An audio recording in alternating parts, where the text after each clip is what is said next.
हमरा से भारी भूल भइल। टीएस म्यूजिक बजेगा।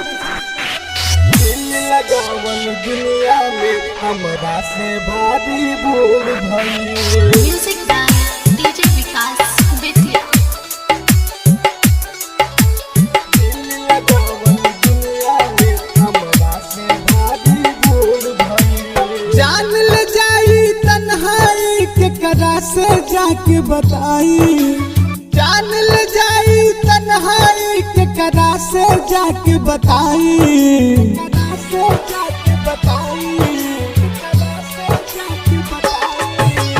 जान ले जाई तन्हाई केकरा से जाके बताई।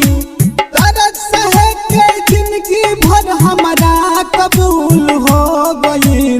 दिल लगावल दुनिया में हमरा से भारी भूल भइल। दिल लगावल दुनिया में हमरा से भारी भूल भइल।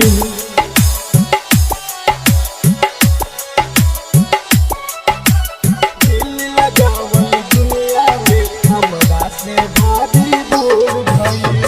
Music by DJ Vikas Bettiah. दिल लगावल दुनिया में हमरा से भारी भूल भइल। अब के लोगवा कहत बाटे प्यार के नाम बदनाम हो। ऐसन त केहू ना बा जैसन राधाया शाम हो। ऐसन राधाया शाम हो, जैसन राधाया शाम हो। अब के लोगवा कहत बाटे प्यार के नाम बदनाम हो। ऐसन त केहू ना बा जैसन राधाया शाम हो। प्यार पवित्र दिल के भीतर दफन मन में कुल हो गई। दिल लगावल दुनिया में हमरा से भारी भूल भइल। दिल लगावल दुनिया में हमरा से भारी भूल भइल।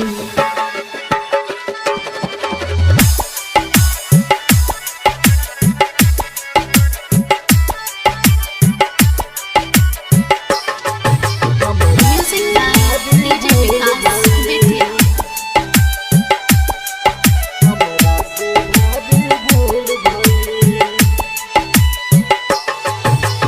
लैला मजनू हीर रांझा के करे ना कोई याद हो।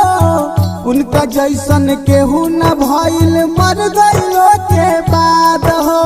मर गइलो के बाद हो, मर गइलो के बाद हो। लैला मजनू हीर रांझा के ना करे केहू याद हो। उनका जैसन केहू न भइल मर गइलो के बाद हो। प्यार कहाँ अब रह गइल बा, हवस में सब डूब गइल। दिल लगावल दुनिया में हमरा से भारी भूल भइल। दिल लगावल दुनिया में हमरा से भारी भूल भइल।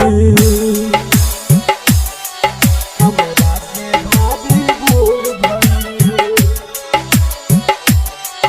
हमरा से भारी भूल भइल। Music by DJ Vikas Bettiah. TS music Inarwa बाजार। कहाँ से कहाँ दुनिया गइल मोतीलाल मतलबी हो। कल जुग रीति बाउर बीती कहले कोई कवि हो। कहले कोई कवि हो, कहले कोई कवि हो। कहाँ से कहाँ दुनिया गइल मोतीलाल मतलबी हो। कल जुग रीति बाउर बीती कहले कोई कवि हो। रखी तपेश्वर संतोष सनेही बतिया में ही झूल गइल। दिल लगावल दुनिया में हमरा से भारी भूल भइल। दिल लगावल दुनिया में हमरा से भारी भूल भइल।